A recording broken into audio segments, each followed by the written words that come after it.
جو کچھ بھی تم لوگوں کو دیا گیا ہے وہ محض دنیا کی چند روزہ زندگی کا سر و سامان ہے، تھوڑے دن کے لیے ہے، چند دن کے لیے ہے، اور جو کچھ اللہ کے ہاں ہے وہ بہتر بھی ہے اور پائیدار بھی۔ دوسری دنیا میں، دوسرے گھر میں جو کچھ ملنے والا ہے وہ اس دنیا کے مقابلے میں زیادہ اچھا ہے اور باقی رہنے والا بھی، لیکن وہ ہے کس کے لیے؟ وہ ان لوگوں کے لیے ہے جو ایمان لائے ہیں اور اپنے رب پر بھروسہ کرتے ہیں، توکل کی صفت رکھتے ہیں، اور جو بڑے بڑے گناہوں اور بے حیائی کے کاموں سے پرہیز کرتے ہیں، کبیرہ گناہوں سے بچنے والے اور بے حیائی سے خاص طور پر بچنے والے، اور اگر غصہ آ جائے تو درگزر کرتے ہیں، جو اپنے رب کا حکم مانتے ہیں، نماز قائم کرتے ہیں، اپنے معاملات آپس کے مشورے سے چلاتے ہیں، ہم نے جو کچھ بھی رزق انہیں دیا ہے اس میں سے خرچ کرتے ہیں، اور جب ان پر زیادتی کی جاتی ہے تو اس کا مقابلہ کرتے ہیں۔ برائی کا بدلہ ویسی ہی برائی ہے، پھر جو کوئی معاف کر دے اور اصلاح کرے اس کا اجر اللہ کی ذمہ ہے، اللہ ظالموں کو پسند نہیں کرتا، اور جو لوگ ظلم ہونے کے بعد بدلہ لیں ان کو ملامت نہیں کی جا سکتی۔ ملامت کے مستحق تو وہ ہیں جو دوسروں پہ ظلم کرتے ہیں اور زمین میں ناحق زیادتیاں کرتے ہیں، ایسے لوگوں کے لیے دردناک عذاب ہے۔ البتہ جو شخص صبر سے کام لے اور درگزر کرے تو یہ بڑی ہمت کے کاموں میں سے ہے۔ فما اوتیتم من شیء فمتاع الحیات الدنیا، جو کچھ بھی تم کو ملا ہے۔ اب آپ سوچ سکتے ہیں کہ آپ کو کیا کچھ ملا ہوا ہے۔ اپنے جسم کے اندر آپ دیکھ سکتے ہیں کہ آپ کو کتنی نعمتیں ملی ہوئی ہیں، کتنی قوتیں ہیں آپ کے پاس۔ اپنے کھانے پینے کی اشیاء میں، رزق میں دیکھیے، اپنی پرسنل بلانگنگز دیکھیے، آپ کے گھر میں کیا کچھ ہے اس پہ نظر ڈالیے۔ تو جو کچھ بھی آپ کی پوزیشن میں ہے، جو بھی آپ کی ملکیت میں ہے، جو بھی آپ کے نام پر ہے، کوئی پراپرٹی ہے، کوئی جاگیر ہے، کوئی پلازا ہے، کوئی گھر ہے، کوئی لینڈ ہے، کچھ بھی جو آپ کے پاس ہے یہ صرف تھوڑے دن کے لیے ہے، چند دن کے لیے۔ اس لیے ان چیزوں کو پا کر پھولنے کی اور تکبر کرنے کی تو کوئی گنجائش ہے ہی نہیں، اور اگر کسی کے پاس نہیں ہے تو اس کو رونے کی ضرورت نہیں، اس لیے کہ چند دن کے بعد یہ دونوں برابر ہو جائیں گے۔ جن کے پاس ہے ان سے لے لیا جائے گا، اور جن کے پاس نہیں ہے ان کے پاس تو ویسے ہی نہیں ہے، لہذا پانے والے اور نہ پانے والے سب ایک جیسے ہو جائیں گے۔ لیکن ضروری نہیں کہ پانے سے مراد یہاں مال و دولت ہے، زندگی جیسی نعمت ہر ایک کے پاس ہے، زندگی بھی واپس لے لی جائے گی۔ وما اوتیتم من شیء، کوئی بھی چیز، محض مال و دولت نہیں، کوئی بھی چیز جو آج ملی ہے، یہ وقت، یہ مہلت، یہ زندگی، یہ صحت، یہ جوانی، یہ فراغت، جو کچھ بھی ہے ہمارے پاس، اور پھر مال و متاع میں سے جو کچھ ہے، یہ سب کیا ہے؟ فمتاع الحیات الدنیا، یہ صرف دنیا کی زندگی میں استعمال کے قابل چیزیں ہیں۔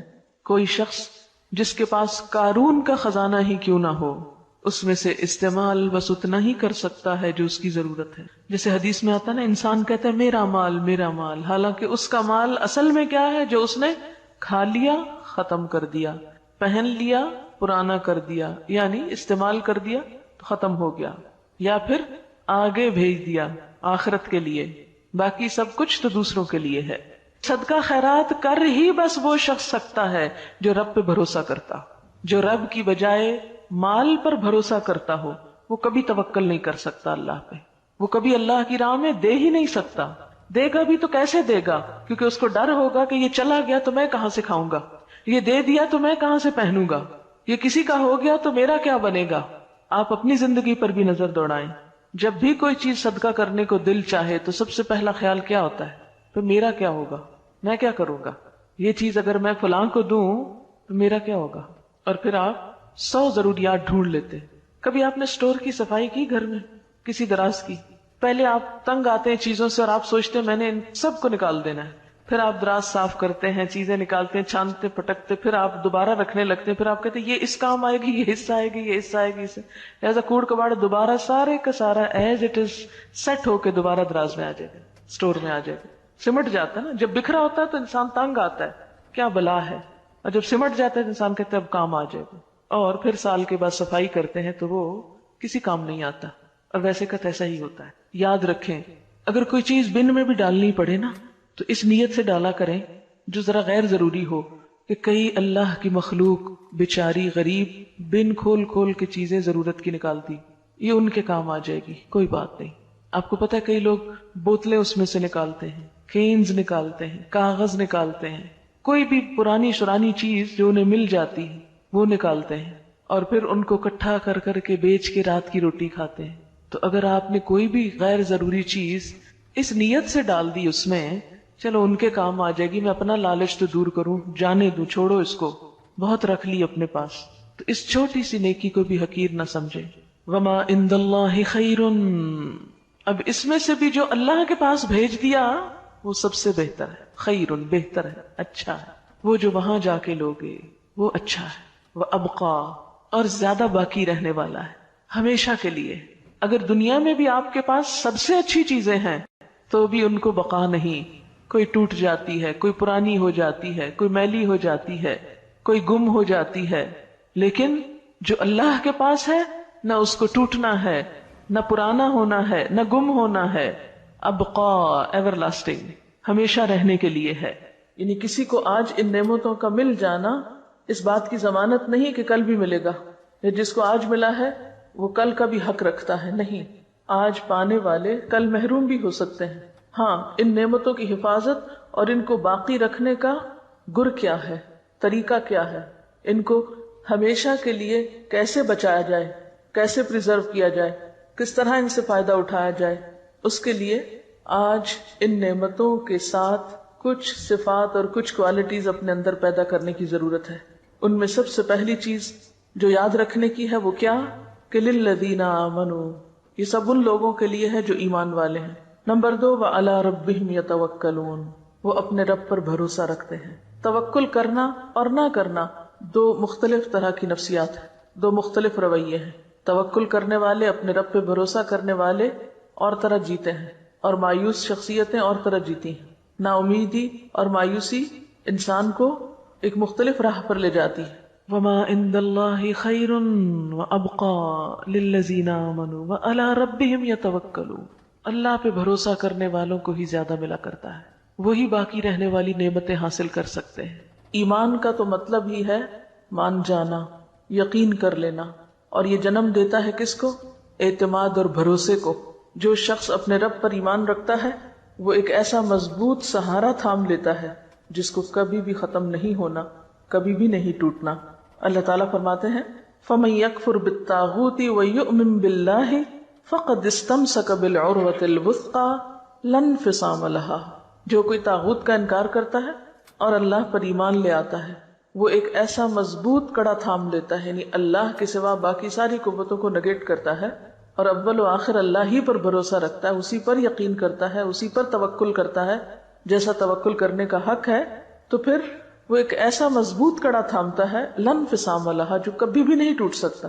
ایسا انسان کبھی بھی مایوسی کے کھڈ میں نہیں گر سکتا، کبھی بھی ہلاکت میں نہیں جا سکتا. واللہ سمیع علیم، وہ ہر موقع پر اپنے رب کو پکارتا ہے جو سننے والا ہے، جاننے والا ہے. ان کا دوست اللہ ہے. اللہ ولی الذین آمنوا، ایسے لوگوں کو اپنے رب کی دوستی نصیب ہوتی ہے، اس کی معرفت نصیب ہوتی ہے. یخرجہم من الظلمات الی النور، پھر انہیں اپنے رب کی رحمت سے روشنی نصیب ہوتی ہے، نور نصیب ہوتا ہے. اور یہ نور اسی کو نصیب ہو سکتا ہے جو حقیقی معنوں میں ایمان رکھتا ہو اور اپنے رب پر بھروسہ کرتا ہو. وہ پھر مایوسیوں کے اندھیرے میں نہیں رہتا، اللہ تعالیٰ اس کو مایوسیوں کے اندھیرے میں نہیں چھوڑتا. یعنی ایمان میں آنا بذات خود ایک نور کا پانا ہے، اور پھر جب ایک روشن راستہ اس کو نظر آ جاتا ہے تو وہ اس کے اوپر چل پڑتا ہے. یخرجہم من الظلمات الی النور. اس کے برعکس والذین کفروا اولیاؤہم الطاغوت یخرجونہم من النور الی الظلمات اولئک اصحاب النار ہم فیہا خالدون.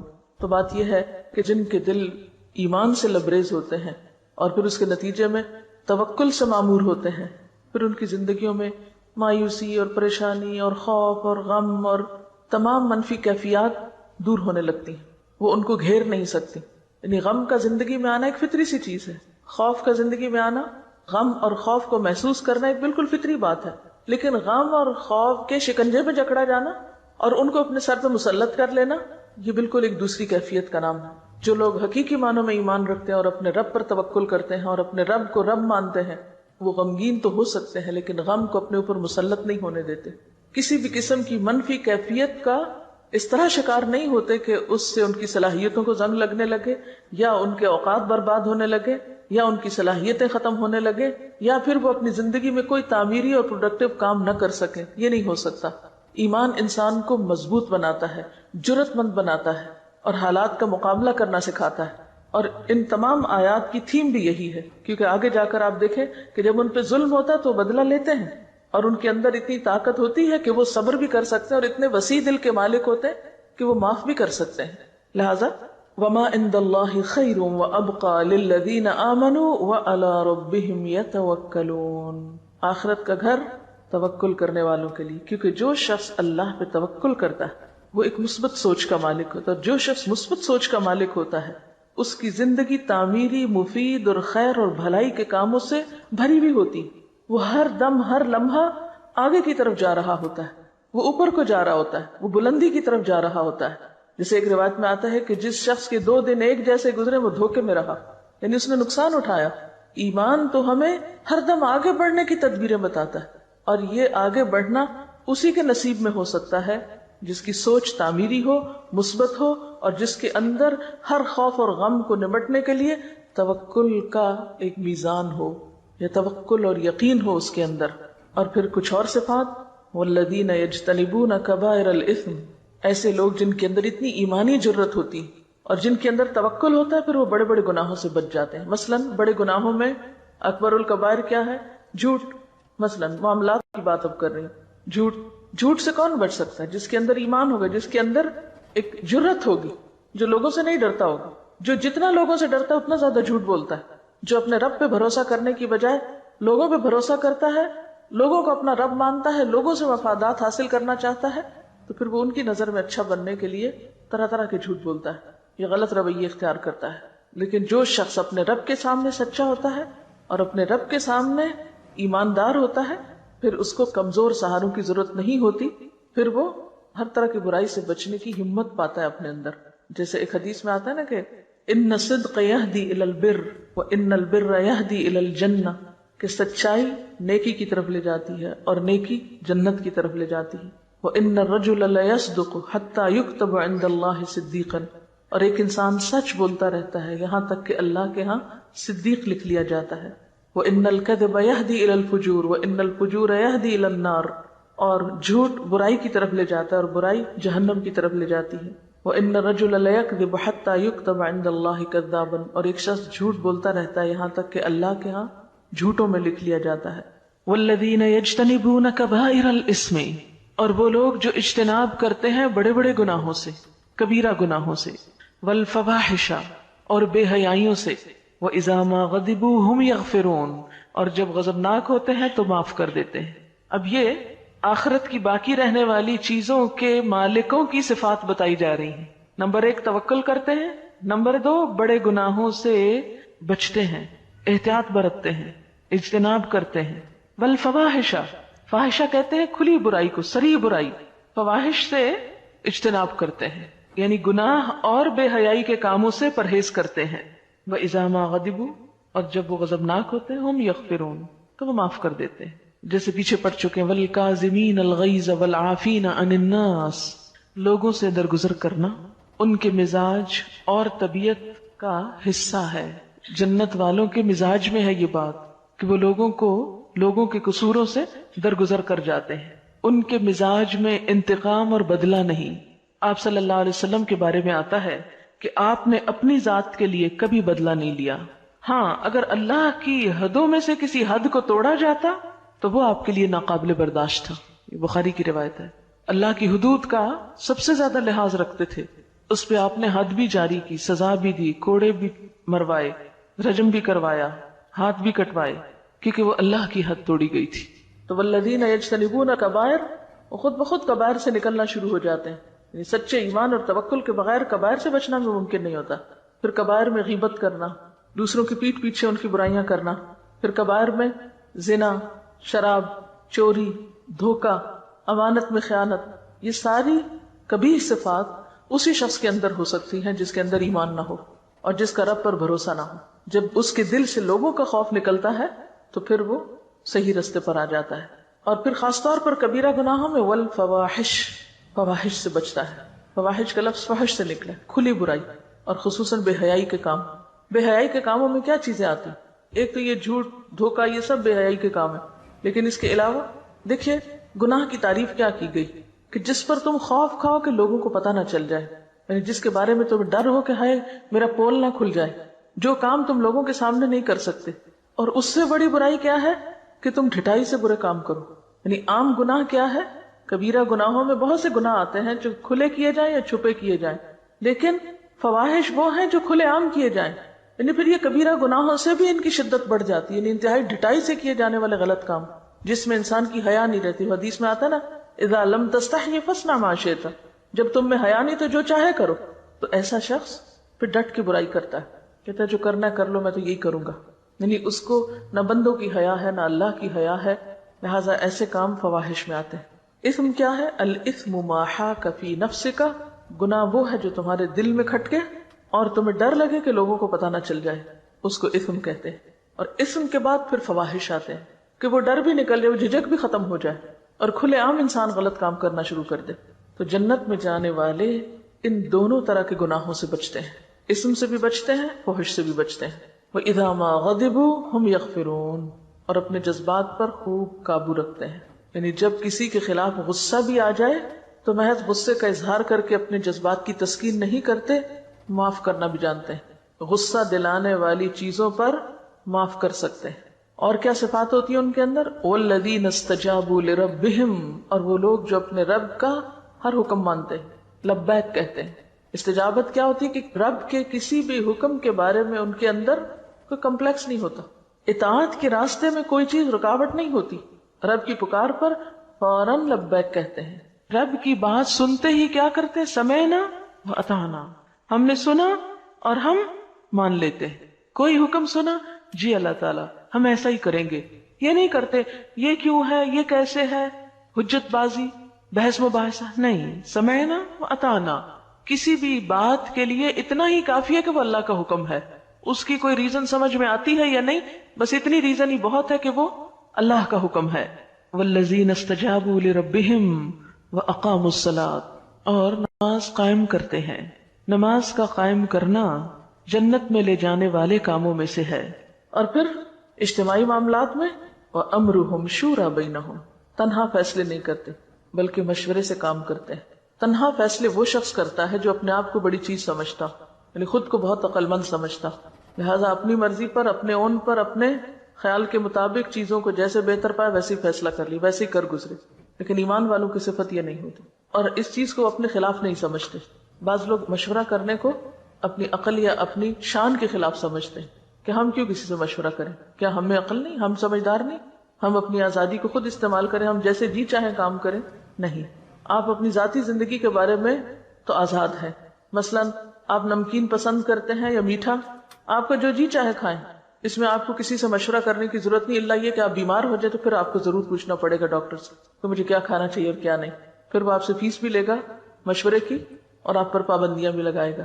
لیکن اجتماعی معاملات کسی ایک شخص کی مرضی سے نہیں چلا کرتے، چاہے وہ گھر کی اجتماعیت ہو، چاہے وہ کسی ادارے کی اجتماعیت ہو. اس میں باہم مشورہ بے حد ضروری ہے اور مشورہ پھر کامیابی کا راستہ کھولتا ہے.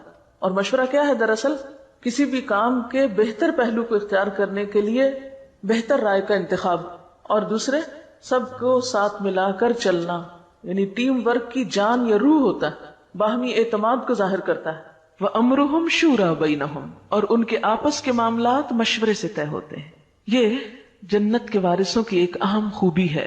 شورا کا لفظ ذکرا اور بشرا کی طرح باب مفاعلہ سے اسم مصدر ہے، یعنی اہل ایمان ہر اہم کام باہمی مشاورت سے کرتے ہیں، اپنی ہی رائے کو حرف آخر نہیں سمجھتے. خود نبی صلی اللہ علیہ وسلم کو بھی اللہ تعالیٰ نے حکم دیا کہ مسلمانوں سے مشورہ کیجیے. آل عمران 159 میں آتا ہے وَشَاوِرْهُمْ فِي الْأَمْرِ، چنانچہ آپ صلی اللہ علیہ وسلم جنگی معاملات اور دیگر اہم کاموں میں مشاورت کیا کرتے تھے. اس کا فائدہ کیا ہوتا ہے؟ اس سے ان لوگوں کی حوصلہ افزائی ہوتی ہے جن سے مشورہ کیا جاتا ہے. اور دوسرا فائدہ کیا ہوتا ہے کہ کسی کام کے اہم حصے نمایاں ہو جاتے ہیں کیونکہ ہر شخص اپنے اپنے اینگل سے دیکھ رہا ہے. مثلا اگر ہم نے اس کمرے کا حدود اربع بیان کرنا ہو تو اگر صرف میں ایکسپلین کرتی رہوں گی تو بات پوری نہیں کر سکوں گی. کیوں؟ اس لیے کہ میں صرف اپنے سامنے والی چیز کو دیکھ رہی ہوں. اگر میں آپ کو بھی شریک کر لوں گی تو آپ ان چیزوں کو دیکھ رہے ہیں جو میرے پیچھے ہیں، جو مجھے نظر نہیں آ رہی. اس طرح ایک مکمل پکچر بن جائے گی. ٹھیک ہے نا؟ مشورہ بھی ایسا ہی ہوتا ہے. کسی بھی معاملے کے بارے میں جب مشورہ کیا جاتا ہے آمنے سامنے بیٹھ کر، تو ایک شخص ایک اینگل سے دیکھتا ہے، دوسرا دوسرے سے، اور اس طرح وہ پوری چیز سامنے آ جاتی ہے.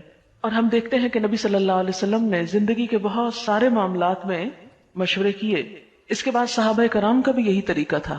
حضرت عمر رضی اللہ تعالی عنہ جب نیزے سے زخمی ہو گئے اور زندگی کی کوئی امید باقی نہ رہی تو امر خلافت کی مشاورت کے لیے 6 آدمی نامزد فرمائے. حضرت عثمان، حضرت علی، طلحہ، زبیر، سعد اور عبد الرحمن بن عوف. انہوں نے باہم مشورہ کیا اور آپس میں مشورے کے علاوہ اور لوگوں سے بھی مشورہ کیا، اور اس طرح حضرت عثمان کو خلافت کے لیے نامزد کر دیا گیا. بعض لوگ یہ سمجھتے ہیں کہ قومی اور اجتماعی سطح پر ہو تو مشورے سے مراد جمہوریت ہے.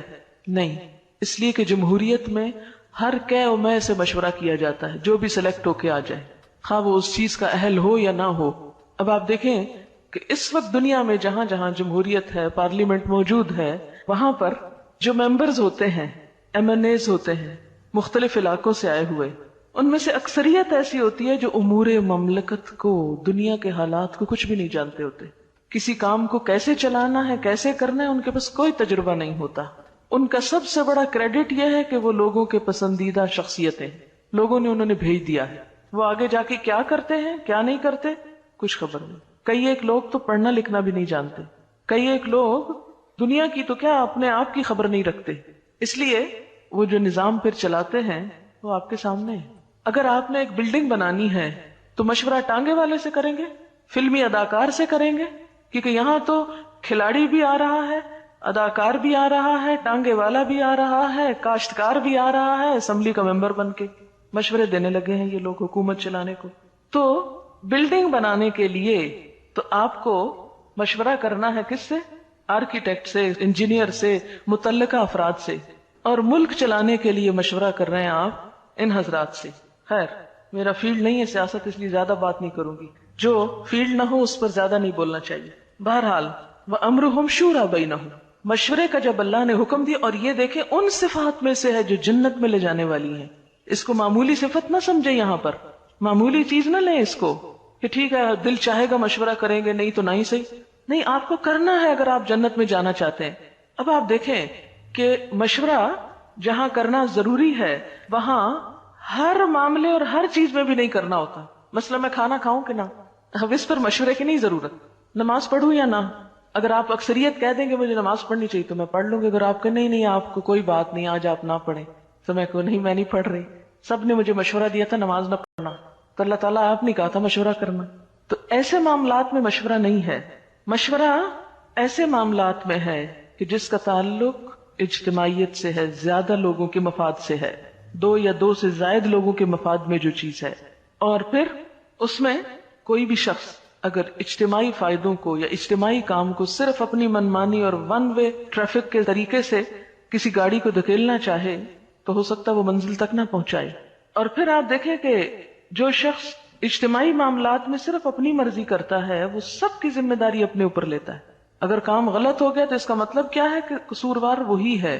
جب مشورے سے ہوا تو اس ذمہ داری کو سب نے بانٹ لیا، تو یہ ایک فائدہ ہو جاتا ہے مشورے کا. اور پھر اسی طرح مشورہ اس لیے بھی مفید ہے کہ جو معاملہ سب سے متعلق ہے اس میں سب کو باخبر بھی رکھا جائے، سب کو پتا ہو کہ ان کے بارے میں کیا ہو رہا ہے. پھر اسی طرح یہ ہے کہ اجتماعی معاملات کو چلانے کے لیے جس شخص پر ذمہ داری ڈالی جائے وہ بھی مشورے سے ہو، تاکہ لوگوں کی پسند کے مطابق، یعنی اللہ کی پسند تو بہرحال اوپر ہے، عام روزمرہ مثلاً چھوٹی چھوٹی چیزوں میں جو ذمہ داری دی جاتی ہے انتظامی امور میں، تو اس میں اہلیت کے ساتھ لوگوں کی رائے لینے میں، مشورہ کرنے میں کہ کس شخص کو کس چیز پر متعین کیا جائے، نقصان کی بات نہیں. پھر ایسے لوگ مشورہ دیں جو اہل ہوں. پھر اپنے ضمیر اور ایمان کے مطابق کسی لالچ کے یا کسی خوف کے دباؤ میں نہ مشورہ دیں. وَأَمْرُهُمْ شُورَى بَيْنَهُمْ وَمِمَّا رَزَقْنَاهُمْ يُنْفِقُونَ، اور اس میں سے جو ہم نے ان کو رزق دیا وہ خرچ کرتے ہیں. رزق کا خرچ کرنا کچھ تو اس میں فرائض کی ادائیگی میں سے ہے جیسے زکوٰۃ وغیرہ، کچھ صدقات ہیں جو انسان اپنے دل کی خوشی سے کرتا ہے، اور اس میں لن تنالوا البر حتی تنفقوا مما تحبون، اپنی پسندیدہ ترین چیزوں میں سے خرچ کرنا، اور پھر خاص طور پر اپنی غلطیوں کے کفارے کے لیے، گناہوں کے ازالے کے لیے، مصیبتوں کو ٹالنے کے لیے، کیونکہ ہر گناہ مصیبت کا سبب ہوتا ہے۔ تو جب ان کو احساس ہوتا ہے کہ انہوں نے کوئی بھی کام غلط کیا ہے تو اس موقع پر بھی وہ صدقہ کرتے ہیں۔ یعنی صدقہ مومن کی عادات میں سے ہونا چاہیے، یعنی ہر روز کچھ نہ کچھ صدقہ کرنا چاہیے۔ اگر مال میں سے کچھ بھی نہیں پاتے، حالانکہ ایسا نہیں ہے کہ کچھ بھی نہیں پاتے، اگر آپ کے پاس 2 لقمے ہیں کھانے کو تو آپ ایک یا آدھا کسی اور کو بھی دے سکتے ہیں، جیسے نبی صلی اللہ علیہ وسلم فرمایا کہ آگ سے بچنے کی فکر کرو، خواہ کھجور کا آدھا ٹکڑا ہی کیوں نہ ہو۔ پوری کھجور نہیں خرچ کر سکتے تو آدھی سے۔ اب ہم میں سے کتنے ہی لوگ ہیں جو مثلاً کلو بھر 2 کلو بھر کھجوریں خرید کے اپنے گھر رکھ سکتے ہیں، اور جب گھر سے نکلیں تو اپنی جیب میں تھوڑی سی لے چلیں، راستے میں جو بھی نظر آئے اس کو آفر کرتے چلے جائیں۔ آسان طریقہ ہے صدقہ کرنے کا، لیکن عموماً ہم اس طرف توجہ نہیں کرتے کہ ہر روز صدقہ کرنا چاہیے۔ یہ چھوٹی سے چھوٹی چیز بھی صدقہ کی جا سکتی، کیونکہ ہم کوتاہیاں روز کرتے ہیں، ہم غلطیاں روز کرتے ہیں، لہذا ہمیں روزانہ صدقہ کرنے کی ضرورت ہے۔ تو وَمِمَّا رَزَقْنَاهُمْ يُنْفِقُونَ، جو رزق ہم نے ان کو دیا اس کو اکٹھا کر کے نہیں رکھتے رہتے، صرف اپنی ذات کے لیے نہیں کرتے، اس میں سے وہ نکالتے رہتے۔ یہ ان کی عادت ثانیہ ہوتی ہے، مسلسل وہ اس کے بارے میں سوچتے رہتے ہیں، کیونکہ بہت سے ڈپریشن، بہت سے دل کے بوجھ اور بہت سے غم کا علاج صدقہ ہے۔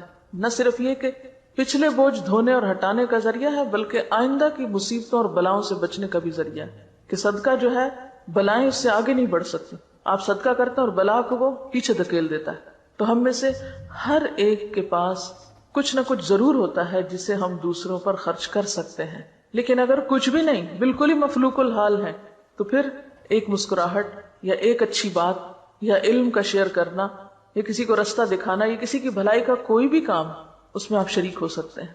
والذین اذا اصابہم البغی ہم ینتصرون، اور وہ لوگ جب ان کو کوئی زیادتی پہنچتی ہے تو وہ بدلہ لے لیتے ہیں۔ ابھی پیچھے تو معاف کرنے کی بات تھی، یہاں بدلہ لینے کی بات ہے۔ ہاں، اسلام نے انصاف کے دائرے میں رہتے ہوئے بدلہ لینے سے روکا نہیں، بدلہ لینے سے وہ عاجز نہیں ہوتے۔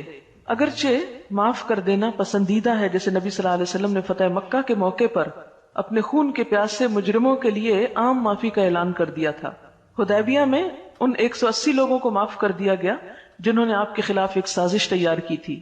لبید بن عاصم یہودی جس نے آپ پر جادو کیا تھا، اس سے آپ نے کوئی بدلہ نہیں لیا۔ وہ یہودی عورت جس نے کھانے میں زہر ملایا تھا، اس کو بھی معاف کر دیا، حالانکہ اس کی تکلیف آپ آخر دم تک محسوس کر رہے تھے۔ ذات کے لیے نہیں لیتے تھے، اللہ کی حدود کے لیے لیتے تھے، لیکن ذات کے لیے بھی لینے کی اجازت ہے۔ اسلام ایسا دین نہیں کہ جو انسان کو مسکین بنا دے، راہب یا بھکشو بنا دے۔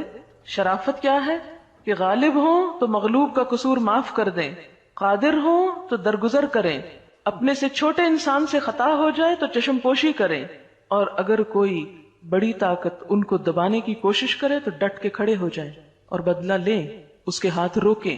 پھر یہ ہے کہ بدلہ لینے کے بھی 2 طریقے ہوتے ہیں، ایک یہ کہ غصے کو غصے کی شکل میں ظاہر کیا جائے، اور ایک احسن طریقے سے اس کا بدلہ لیا جائے۔ غصہ آنا، تلخی پیدا ہونا بالکل ایک نیچرل بات ہے، کوئی شخص اس سے بچا ہوا نہیں۔ ہر شخص کے اندر اللہ نے پکتا رکھا ہے، وہ زہر کی پوٹلی، وہ اپنا کام کرتی ہے، لیکن اظہار کا طریقہ دوہرا ہو سکتا ہے۔ ایک یہ کہ غصے کو غصے کی شکل میں ظاہر کیا جائے، دوسرا یہ کہ غصے کو برداشت کی شکل میں ظاہر کیا جائے۔ اب اس کا مطلب کیا ہے کہ غصے کو جب ہم آپے سے باہر ہو کے ظاہر کرتے ہیں تو اس سے کام خراب ہوتے ہیں۔ مثلا آپ شدید غصے میں بول رہے ہیں، کسی کو کیا سمجھ آئے گی؟ چیخ چلا کے رو کے بول رہے ہیں، اگلے کے پلے ہی نہیں کوئی بات پڑے گی۔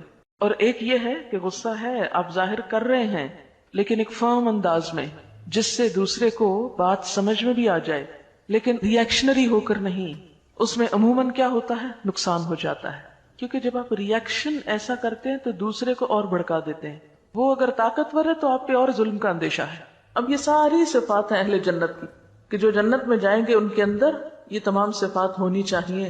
یہ کرائیٹیریا آپ کو میٹ کرنا ہے۔ مثلاً آپ کسی دوسرے ملک میں جا کر رہنا چاہتے ہیں، امیگریشن چاہتے ہیں، تو اس کے لیے آپ کو ایک سرٹن کرائیٹیریا میٹ کرنا پڑتا ہے، آپ کو کچھ ضروری چیزیں فراہم کرنی پڑتی۔ تو جنت کی امیگریشن کے لیے بھی، یہاں سے وہاں جانے کے لیے بھی آپ کے اندر ایک مخصوص کردار کا ہونا بے حد ضروری ہے۔ وہاں کے ویزا کے لیے بھی کچھ ضروری شرائط اور ریکوائرمنٹس ہیں۔ اگر آپ وہ پورا نہیں کرتے تو اندر جانے کے مستحق نہیں.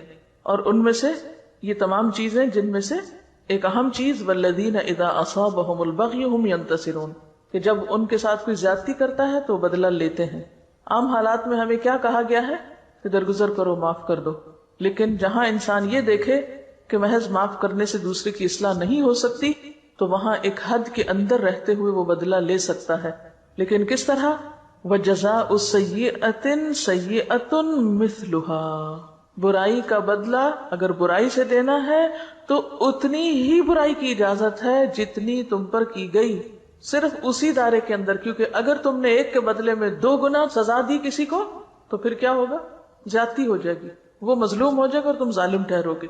لیکن اس کے ساتھ ساتھ پھر مزید کیا سکھا دیا کہ اگرچہ بدلہ لینے کا حق ہے کیونکہ اسلام انصاف کا دین ہے، اس میں عدل ایک بہت اہم صفت ہے، لیکن اس کے باوجود افضل اور پسندیدہ کیا ہے؟ فمن عفا، جو کوئی معاف کر دے، واصلح، اور اصلاح کر لینی تعلقات کی، فاجرہ علی اللہ، تو اس نے اپنا اجر اللہ کے ہاں محفوظ کر دیا، وہاں جا کر اس کو مل جائے گا، ضائع نہیں جائے گا.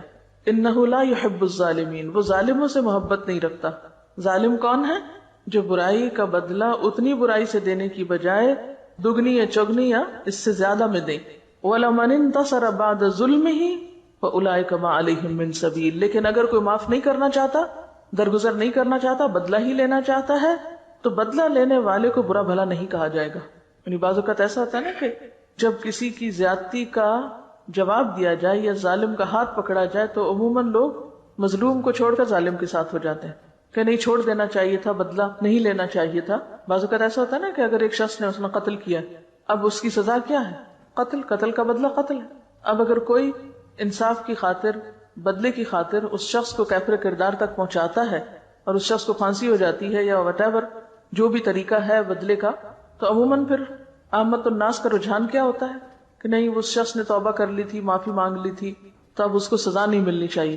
نہیں، یہ حق اللہ نے کس کو دیا ہے؟ مقتول کے وارثوں کو دیا ہے. وہ چاہے تو معاف کر دیں، چاہے تو بدلہ لیں. جو بدلہ لے گا اس کو کوئی برا نہیں کہے گا. فَأُولَٰئِكَ مَا عَلَيْهِم مِّن سَبِيلٍ، ایسے لوگوں کو ملامت نہ کی جائے گی. بدلہ لینے والے کو آپ برا بھلا نہیں کہہ سکتے، لیکن اس وقت تک جب کہ وہ اتنا ہی لے جتنی اس پر زیادتی ہوئی، آگے نہ بڑھے. ہاں آگے بڑھے تو پھر وہ ظالم ہوگا. انما السبیل علی الذین یظلمون الناس، ملامت تو ان پر ہے جو لوگوں پہ ظلم ڈھاتے ہیں. وَيَبْغُونَ فِي الْأَرْضِ بِغَيْرِ الْحَقِّ، اور زمین میں ناحق زیادتیاں کرتے ہیں. اولئک لہم عذاب علیم، ایسے لوگوں کے لیے دردناک عذاب ہے.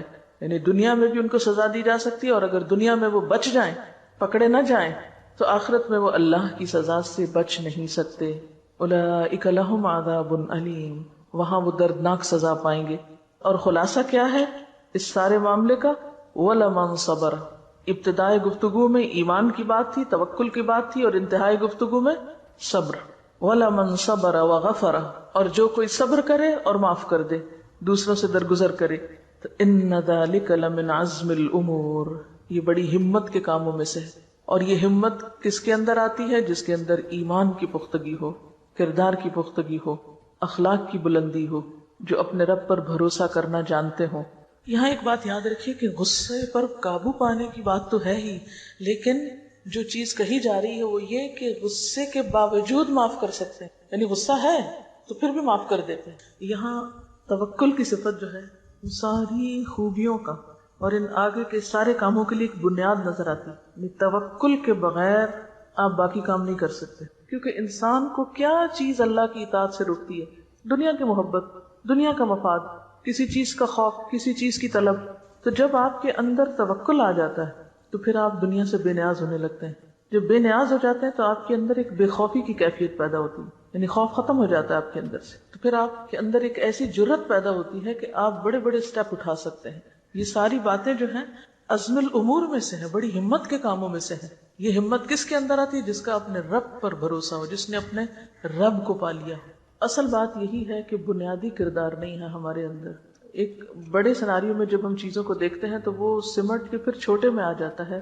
ذات اور فرد کی اصلاح سے امت کی اصلاح ہو سکتی. یہ کام طویل ضرور ہے لیکن اس کے بغیر گزارا نہیں، کیونکہ جب تک بنیادیں مضبوط نہ ہوں. آپ دیکھیے کہ جیسے شورا ہی کی بات آپ نے کی، ہم سب اپنی اپنی زندگی میں غور کریں. ہمارے گھریلو معاملات کتنے فیصد باہم مشورے سے طے ہوتے ہیں؟ ہمارا کلچر کیا بتاتا ہے؟ جب مثلاً عموماً گھروں میں کوئی بڑا ایشو آتا ہے، کوئی شادی بیاہ کا معاملہ ہے یا کوئی پراپرٹی کی لین دین ہے یا کچھ بیچنا ہے ایون، تو کیا بعض اوقات صرف چند افراد اپنے مفادات کو سامنے رکھ کے فیصلہ نہیں کر لیتے؟ کیا وہ ان متعلقہ افراد کو شریک مشورہ کرتے ہیں کہ جو اس معاملے سے متعلق ہوتے ہیں یا ہوا بھی نہیں لگنے دیتے؟ اسی طرح اداروں میں آپ دیکھ لیجئے، لوکل سطح کی گورنمنٹ کے اداروں میں دیکھ لیجئے، پھر ایک حکومت کے اندر دیکھ لیجئے، پھر اس سے آگے بڑھ کر جو امت مسلمہ مختلف حکومتیں ہیں ان کا آپس میں ایک دوسرے پر اعتماد اور آپس میں ایک دوسرے کے ساتھ کیا تعلق ہے. تو جب تک ہمارے اندر یہ بنیادی اخلاق نہیں پایا جاتا اس وقت تک اللہ کی مدد آ نہیں سکتی. اور اس کی ابتدا ہم میں سے ہر ایک کو اپنی ذات سے کرنا ہے اور پھر اس کا شعور عام کرنا ہے اور دوسروں کے اندر بھی بیدار کرنا ہے. آپ دیکھیے کہ ایمان کے فوراً بعد توکل کا جو ذکر ہوا ہے یہ تمام چیزوں کے اندر آپ کو نظر آئے گا. مثلاً بڑے گناہوں سے بچنے کے لیے بھی توکل چاہیے. آپ جھوٹ بول کر دھوکہ دے کر بہت کچھ نفع کما سکتے ہیں اپنی تجارت میں، لیکن آپ اپنے اصولوں پہ قائم رہتے ہیں، آپ دھوکہ اور فریب سے بچتے ہیں، تو کیا چیز آپ کو بچائے گی؟ توکل کہ نہیں جس رب نے رزق دینا وہ دے گا. جھوٹ اور فریب کے ذریعے میں اپنی آمدنی نہیں بڑھا سکتا. اسی طرح باقی گناہوں سے بچنا، فواحش سے بچنا، پھر اسی طرح یہ جتنی بھی اگلی صفات ہے، حتیٰ کہ نماز کے اندر بھی آپ دیکھیے بعض اوقات ہم نماز کیوں مختصر کر دیتے ہیں، یہ کیوں جلدی پڑھتے ہیں کہ ہمیں کوئی اور فائدہ یاد آ رہا ہوتا ہے کہ وہ فلاں کام ہمارا چھٹ جائے گا، فلاں کام رہ جائے گا تو میں جلدی سے فلاں نفع کو حاصل کر لوں. ہمارے اندر ٹھہراؤ آ ہی نہیں سکتا، حکمت اور وزڈم آ ہی نہیں سکتی جب تک کہ توکل کی صفت ہمارے اندر نہیں. اور توکل کیا ہے کہ جب تک اللہ نہ چاہے کوئی فائدہ نہیں پہنچا سکتا اور جب تک وہ نہ چاہے کوئی نقصان نہیں دے سکتا. ایک حدیث میں پڑھ رہی تھی اور اس میں توکل کا مفہوم بہت اچھی طرح سمجھ میں آتا ہے. قال رسول اللہ صلی اللہ علیہ وسلم لابن عباس، رسول اللہ صلی اللہ علیہ وسلم نے ابن عباس سے کہا، یا غلام، اے بچے، انی اعلمک کلمات، میں تمہیں چند باتیں سکھاتا ہوں. اب آپ یہ بھی دیکھ لیجئے کہ آپ صلی اللہ علیہ وسلم کی تعلیم صرف بزرگوں کے لیے نہیں تھی، ٹین ایجرز کے لیے بھی تھی. غلام جو ہے ٹین ایجر کو کہتے ہیں، ان کو بھی آپ نے تعلیم دی اور ان کو بھی براہ راست سکھایا. اور آپ دیکھیے کہ ایک غلام جو ہے، غلام سے مراد یہاں یعنی 13-14 سال کا بچہ ہے، تو اس کو آپ دیکھیے کہ کتنی زبردست بات سکھا رہے ہیں اور اس ایج میں سکھا رہے ہیں، کیونکہ یہی وہ ایج ہوتی ہے کہ جس میں توکل نام کی اور اعتماد اور یکسوئی نام کی کوئی چیز نہیں ہوتی. انسان بہت ہی ایک ایسے لاؤبالی پن سے گزر رہا ہوتا ہے کہ جس میں اس کے لیے زندگی توکل اور ٹھہر کے چلنے اور سوچ سمجھ کے کام کرنے کا نام نہیں ہوتی. بہرحال کہتے ہیں احفظ اللہ یحفظ کا. آپ صلی اللہ علیہ وسلم نے فرمایا کہ تم اللہ تعالیٰ کو یاد رکھو، وہ تمہاری حفاظت کرے گا. احفظ اللہ تجدہ تجاہک، اللہ کو یاد رکھو تم اسے اپنے سامنے پاؤ گے. اذا سألت فاسأل اللہ، جب تم سوال کرو تو اللہ سے کرو، جب مانگو تو اللہ سے مانگو. وَإِذَا اسْتَعَنْتَ فَاسْتَعِنْ بِاللَّهِ، اور جب مدد طلب کرو تو اللہ ہی سے مدد مانگو. وَعَلَمْ، اور یاد رکھو، أَنَّ الْأُمَّةَ لَوْ اجْتَمَعَتْ، اگر سارے لوگ اس بات پہ اکٹھے ہو جائیں، عَلَىٰ أَن يَنْفَعُوكَ بِشَيْءٍ، کہ تمہیں کسی چیز میں کوئی فائدہ پہنچا سکے، لَمْ يَنْفَعُوكَ إِلَّا بِشَيْءٍ قَدْ كَتَبَ اللَّهُ لَكَ، مگر اتنا ہی فائدہ دے سکتے ہیں جتنا اللہ نے تمہارے حصے میں لکھ دیا، اس سے آگے کوئی نہیں فائدہ دے سکتا. وَإِنِ اجْتَمَعُوا عَلَىٰ أَن يَضُرُّوكَ بِشَيْءٍ، اور اگر وہ سارے اکٹھے ہو جائیں کہ تمہیں کوئی نقصان دے دیں، لَمْ يَضُرُّوكَ إِلَّا بِشَيْءٍ قَدْ كَتَبَهُ اللَّهُ عَلَيْكَ، تو وہ تمہیں ہرگز بھی نقصان نہیں دے سکتے مگر وہی جو اللہ نے تمہارے لیے لکھ دیا ہو. رفعت الاقلام، قلم اٹھا لیے گئے، وجفت الصحف، صحیفے خشک ہو گئے. نہیں لکھنے کے بعد سیاہی جب خشک ہو جاتی ہے تو تحریر ثبت ہو جاتی ہے، پھر آپ اس کو مٹا نہیں سکتے، اس کو سمجھ نہیں کر سکتے. تو یہ ساری حدیث ہمیں کیا سکھاتی؟